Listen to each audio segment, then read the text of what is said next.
তখনই সূর্যদেব বললে, তুমি অনেক দিন যাবত তুমি শ্বশুর বাড়িতে এসেছো, ভানুকুলের মেয়ে তো তুমি, চন্দ্রভানু সুভানু, তুমি তো ভানুকুলের মেয়ে, তো সূর্য পূজা অনেক দিন হয়ে গেল, সূর্য পূজা তুমি করনি, তা তুমি যদি সূর্য পূজা করো তোমার স্বামীর আয়ু বৃদ্ধি হবে। সূর্য পূজা তোমাকে করতে হবে, সংসারের মঙ্গল হবে, স্বামীর আয়ু বৃদ্ধি হবে। তাই মা গো, আমি আমার ইচ্ছা আমি সূর্য পূজা করতে যাব, সূর্য পূজা করতে যাব, সূর্য পূজা করতে যাব, সূর্য পূজা করতে যাব। মা গো তোমার চরণে এই নিবেদন, সূর্য পূজা করতে যাব, তোমার চরণে এই নিবেদন, সূর্য পূজা করতে যাব। তোমার চরণে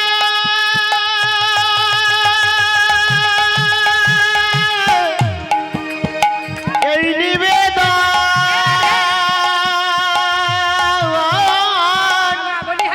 সূর্য পূজা করতে যাব। মা গো মা তোমার চরণে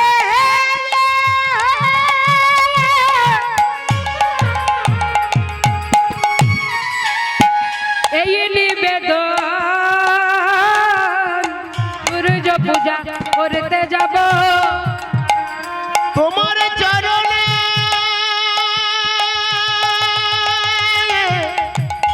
এই নিবেদন।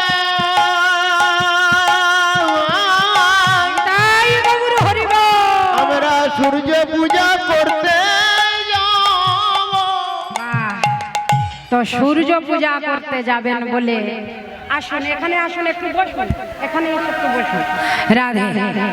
তো যখন এইবার সখীরা যখন বলছেন সবাই মিলে সূর্য পূজা, আসুন এখানে বসুন, এই সরে আয় দেখুন, বসুন।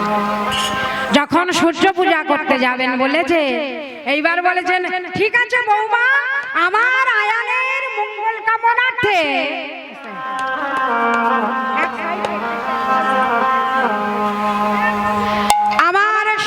আমার আয়ানের মঙ্গল কামনার্থে, আচ্ছা এক সাইডে একটু বসুন, একটু গোল করে রাধে। হরে কৃষ্ণ। তাই দেখুন কি হলো, একটু একটু সরিয়ে, ওদিকে একটু সরিয়ে।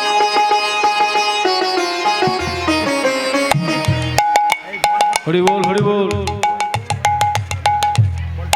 হরি বল। একটু সরে বসুন, একটু একটু সরে, আমি আমি আমি সবাইকে বলি রাধে। এইবার দেখো, এইবার হলোটা কি, এইবার যখন বললেন সূর্য পূজা করতে যাব, এইবার কুটিলা কোথায় ছিল? কুটিলা এসে বলছে যে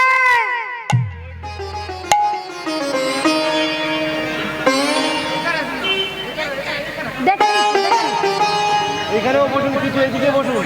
রাধে রাধে।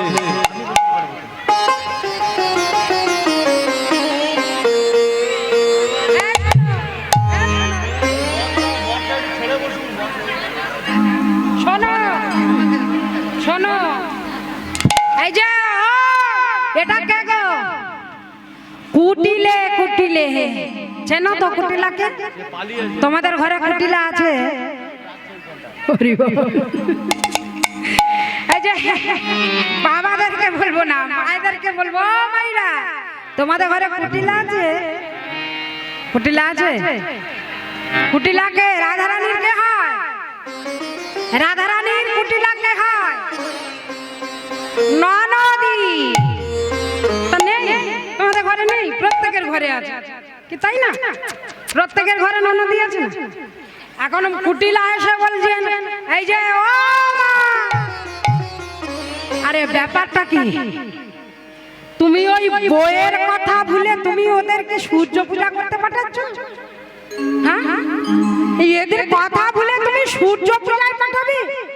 সূর্য পূজা দিতে যাবে বলে তুমি যে অনুমতি দিচ্ছ, কিন্তু একটা কথা ভেবে দেখেছো, এই সেদিন বলে কিনা আমি কোথায় যাব, কালী পূজা করব, তো কালী পূজার নাম করে কৃষ্ণ পূজা করে ঘরে এলো। মোটে নেই। কালী পূজার নাম করে কৃষ্ণ পূজা করে ঘরে এলো, রাধে আবার সূর্য পূজা। এই সূর্য পূজাকে তুমি আবার ওই ভানু পূজার ছলা করে কানু পূজা করে আসো। তো এখন কুটিলা বলেছেন, হরি বল ও বৌদি, এই যে ও বৌদি, হরি বল এসো দেখি। এদিকে এসো।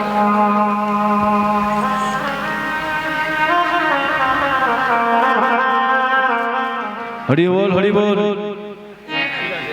এই যে ও বৌদি, বৌদি, এটা কে গো? কে এটা বলুন, কে? এটা হলো আমার রাধারানী। এই নাও দেখি। এটা হলো আমার রাধারানী। রাধারানী, বাহ। তা বৌদি, তুমি যখন সূর্য পূজা করতে যাবে আমিও তোমার সঙ্গে যাব। তুমি কেমন সূর্য পূজা করো আমি দেখবো।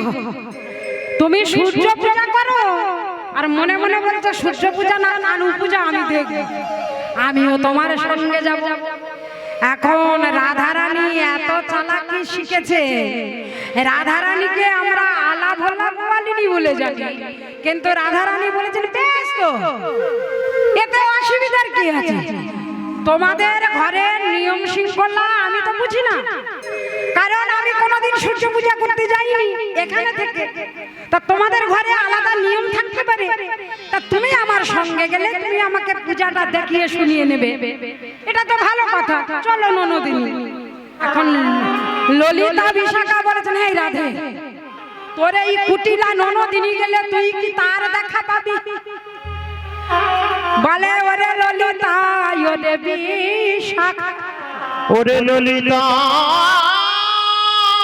ওরে বিশাখা। ললিতা বিশাখা, আরে আগে বনে যাই তো তারপরে তার চিন্তা আছে। আগে যাবো আমার সঙ্গে, তারপরে তার চিন্তা আছে। তাই কি করলে? বললেন বৌমা না সব গুছিয়ে নাও। তাই কি করলে? একে একে পূজার থালি সব সাজিয়ে নি।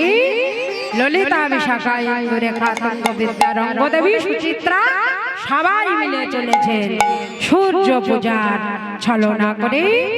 আজ সূর্য পূজার ছলায় কৃষ্ণকে দর্শন করবে, তাই সূর্য পূজার নাম করে সবাই চলেছে। চলুন এইবার সবাই মিলে কসরা মাথায় কি সাজালেন? পূজার ডালি কি সাজালেন? পূজার ডালি সাজালেন চিনি ফেনি কলা মাখন রসলা, চিনি ফেনি কলা মাখন রসলা, চিনি ফেনি কলা মাখন রসলা, চিনি ফেনি কলা মাখন রসলা। কলা নিলে 16টা নিতে হবে, এক ছড়ি কলা। কলা নিলে 16টা কলা দরকার। কি পূজায় 16টা কলা লাগে না? একখানি কলা মানে 16টা কলা। চিনি ফেনি কলা মাখন রসলা, চিনি ফেনি